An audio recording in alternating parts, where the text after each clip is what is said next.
Hallöchen und herzlich willkommen zurück zu Live in the Woods. Ja. Hier muss ich weiter abholen.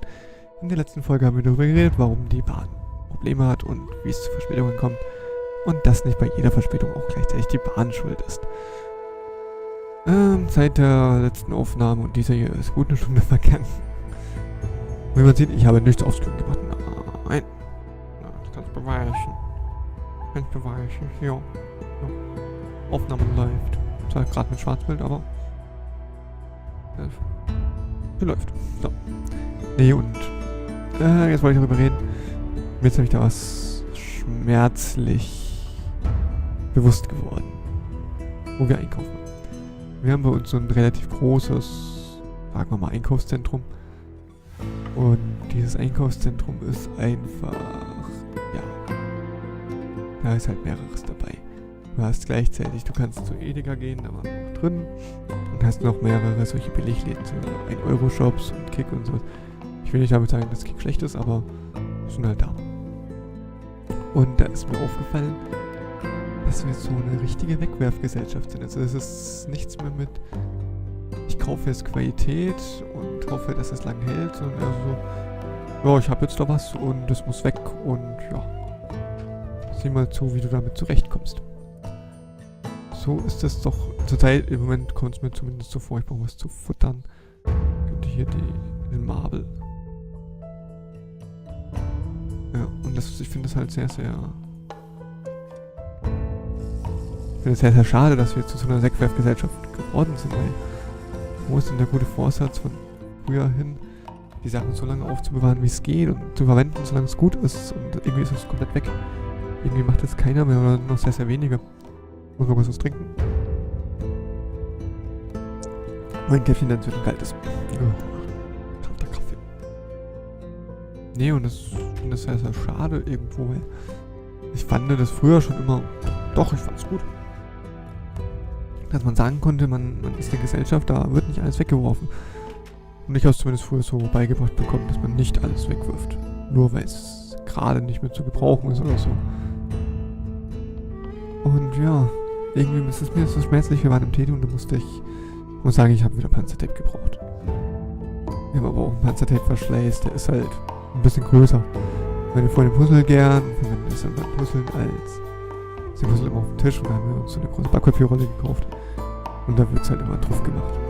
Einfach nur, damit der Tisch halt sauber bleibt und wir nicht andauernd die Probleme haben, den Tisch sauber machen zu müssen. Mehr als sowieso schon. Und dementsprechend ist das halt dann so, dass sie es immer mit Panzertape festgeht. Ist ja auch in Ordnung so, wenn man sonst was flicken muss und sowas. Und da ist es halt dann wieder leer gewesen. Und dann gehe ich da rein, Panzertape ist noch nie so sonderlich günstig. Kostet jetzt inzwischen 3 Euro. Ist, dafür, dass es im Endeffekt nur ein kleines, mehr oder weniger Ding ist, was du halt so verwendest, ist es in Ordnung. Wenn ich mal so, und Panzertape war ja schon immer Wegwerfprodukt. Nee, und dann ist mir so durchgelaufen und dann meine Freundin hat sich noch ein paar Blöcke gekauft, weil sie geht zur Uni und in der Uni braucht sie halt die Blöcke und auch das ist in meinen Augen absolut in Ordnung.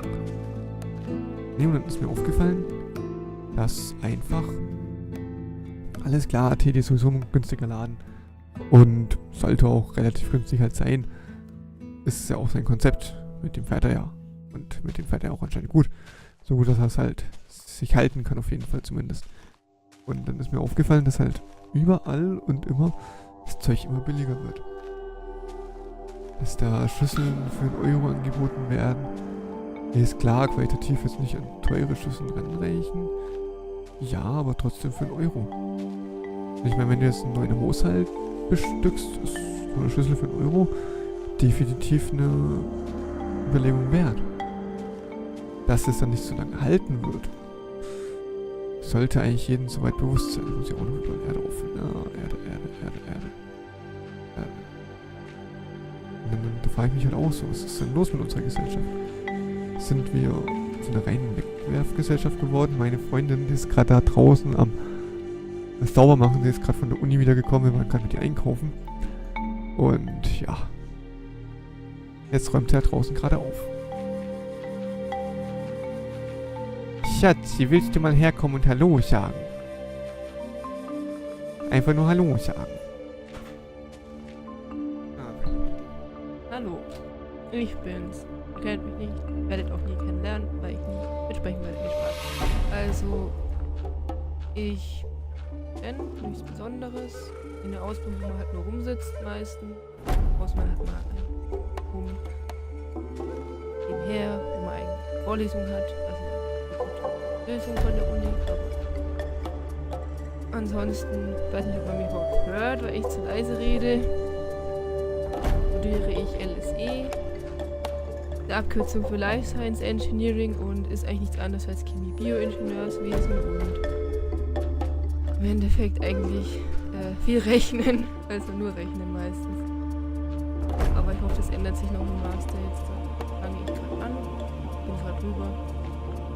Und man hat halt mehr Vorteile im Master. Man kann auch einfach Sachen wählen, die einen also was einem interessiert. Man muss nicht machen, was vorgegeben ist, aber das hat auch wieder Hindernisse, weil irgendwie komischerweise sich alles überschneidet, was man überhaupt wählen möchte. Dass man gezwungen ist, mindestens noch ein Sommersemester zu machen. Auch wenn man schon alle Sachen, die man dann hätte, also man kann immer im Sommersemester welche belegen und dann im Wintersemester. Man muss halt quasi 2 mindestens machen, weil man nicht alles belegen kann, weil es sich immer überschneidet. Man hat auch mal ein Praktikum, Tutorium und eine Übung und eine Hausaufgabe abzugeben. Aber ist ja egal. Das schafft man ja alles neben der Uni und der Arbeit noch. Ja, also muss man schaffen. Oder man macht halt einfach länger. Es ist halt das. Entweder man hat ein chilliges Leben, hat halt dann länger, oder man stresst sich halt rein und will wirklich alles in einem Semester belegen. Aber bei manchen ist am Anwesenheitspflicht, also man kann sich gar nicht zweiteilen. Also finde ich die Aufteilung ein bisschen doof, aber ist halt FAU. Na gut. Also ich lasse euch wieder den Horst. Ne? Falls ihr den Namen schon kennt. Ich weiß es nicht, ob er sich jemand vorgestellt hat. Aber jetzt wisst ihr ihn, also Ade. Das war meine Freundin. Und nein, mein Name war noch nicht bekannt, aber danke. Mir leid. Nein, tut sie nicht. Egal, also.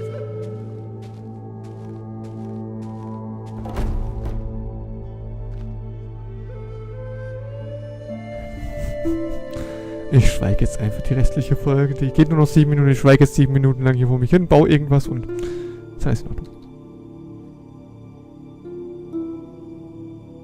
Sie beobachtet mich.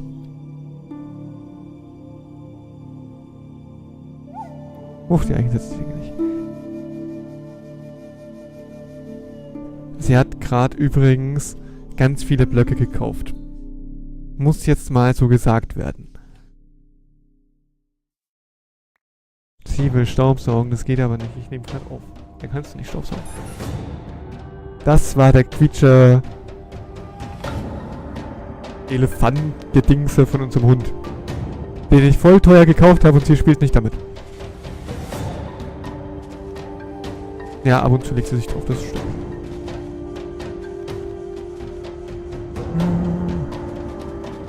Apfelplantage. Ja. Ich habe gerade verraten, ich mache jetzt hier raus eine Apfelplantage. Weil Apfel, vielleicht kann ich daraus Saft machen, ich glaube ja. Dann habe ich schon mal noch eine Nahrungsquelle und Äpfel sind gut. Ich weiß zwar nicht, was mir was bringt hier. Aber so Apfelsaft oder so, dann schaufel ich halt den ganzen Tag Apfelsaft hier in meinen Kopf. Ich habe mir übrigens ganz viele Energy Drinks gekauft und alle Leute in der Edeka haben mich böse angeguckt. Also was heißt böse, die waren im Angebot. Deswegen habe ich auch die alle mitgenommen. Einerseits, weil es im Angebot war, andererseits, weil ich Nachtschicht haben bald. Und ja, ich Nachtschicht haben bald. Und dann haben sie mich erstmal so voll, vor allem die alten Leute, haben mich voll böse angeguckt. Aber volle Kanne. Und ich verstehe gar nicht warum. Ich kurbel nur die deutsche Wirtschaft an. Das ist wirklich so, ich kurbel damit die deutsche Wirtschaft an. Nee, und was soll ich jetzt eigentlich hinaus? Genau, Weggwerfgeselschaft, da war ich stehen geblieben. Und das ist echt erschreckend. Also ich find's erschreckend, dass wir so eine Weggwerfgesellschaft geworden sind, weil wir vorher nicht bewusst, dass wir das ganze Zeug nur noch produzieren, um es dann im Endeffekt wegzuwerfen. Und da habe ich heute für eine Doku gesehen. Sehr, sehr interessant. Da ging es um Bauarbeit, also um so Großgeräte, Elektro-Großgeräte. Ich trinke mal kurz Kaffee.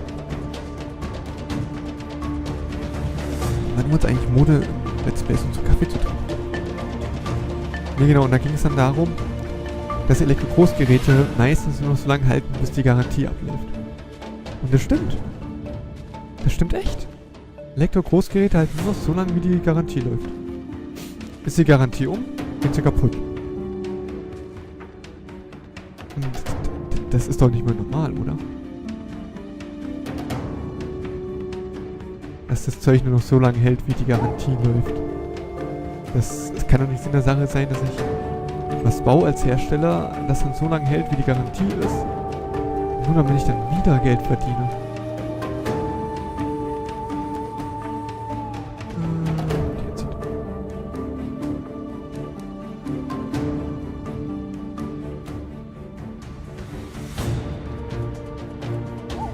Mein DRC ist voll.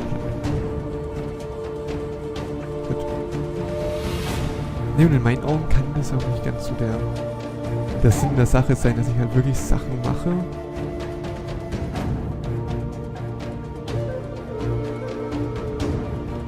Nur damit ich dann halt ein paar Jahre später, 4 oder 5 Jahre später dann sage, ja, Leute kaufen wieder bei mir ein.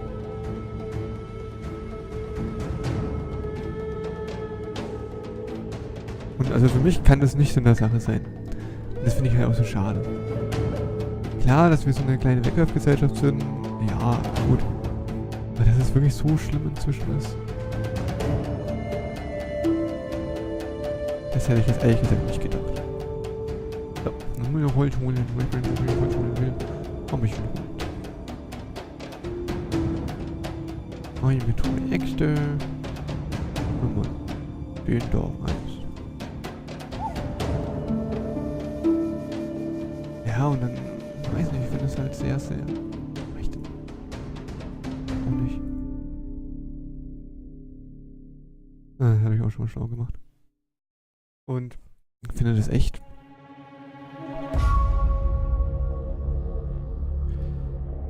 so ein bisschen faszinierend, dass wir halt so absolut, ja, du kannst halt auch nichts dagegen machen. Weil was willst du denn dagegen machen? Du kannst halt nur sagen, okay, ich kauf's nicht. Meine Spülmaschine, Waschmaschine, darauf bist du angewiesen, das brauchst du ja. So, jetzt habe ich meinen kalten Kaffee leer.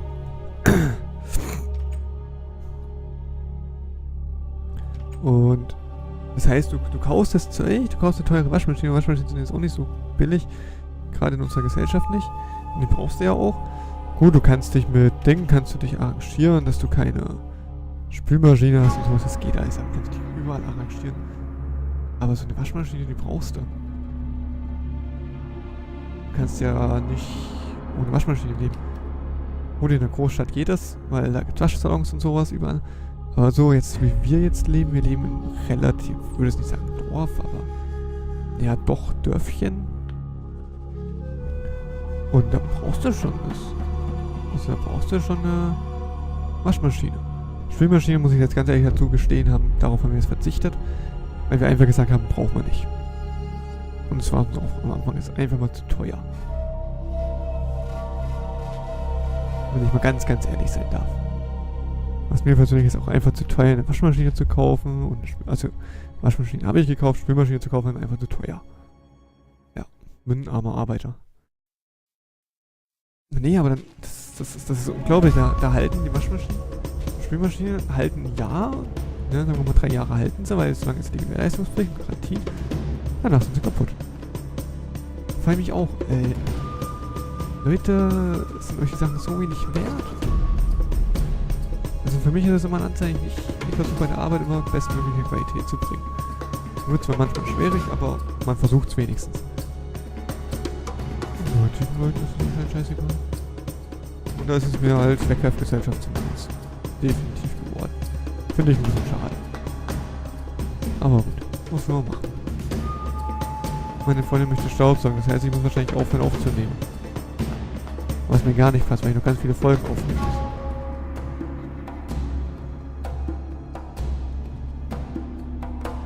Heimlich bin ich. Die Folge geht noch genau 9 Sekunden. Jetzt nur noch 6. Ich hab 6 gesagt. Ich glaube, ich habe jetzt den Humor aller kleinen Kinder getroffen. Tja. Na gut, wenn sie unbedingt Staubsaugen will, dann... Ich werde hier vielleicht offscreen hier noch ein bisschen Holz abfarmen und mir hier den Moment... Ich zeige euch, was ich mache mit dem Holz. Das ist hauptsächlich mit Fichtenholz. Ich möchte damit nicht vorhabe, irgendwie zu arbeiten. Hier alles schon klein machen mit Stickies. Ja. Und dann, ja, ich weiß, Folge ist zu Ende. Und dann kommt jetzt alles hier rein. Nicht mit dem Knopf, mit dem Knopf. Hallo. So. Und dann auch damit rein. Ich kann nicht mit rein, schade. Und dann mache ich hier noch ganz viel Kompost draus und werde hier meine Bäume abfarmen.